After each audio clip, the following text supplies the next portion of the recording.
आज माननीय अर्चनाताई राणादादा पाटील या धाराशिव जिल्ह्याच्या महायुतीच्या अधिकृत उमेदवार म्हणून धाराशिव जिल्ह्यामध्ये त्या प्रवेशकर्त्या झालेल्या आहेत।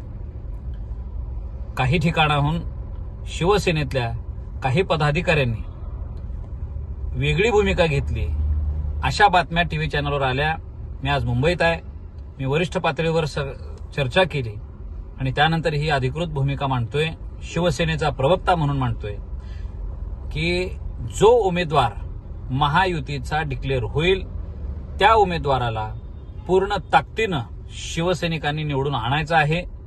भारतीय जनता पार्टी, राष्ट्रवादी आणि शिवसेना ह्या महायुतीचे उमेदवार आपण 100% एकमेकाला सहकार्य करून निवडून आणायचे आहेत अशी सूचना माननीय मुख्य नेते आणि महाराष्ट्र राज्याचे संवेदनशील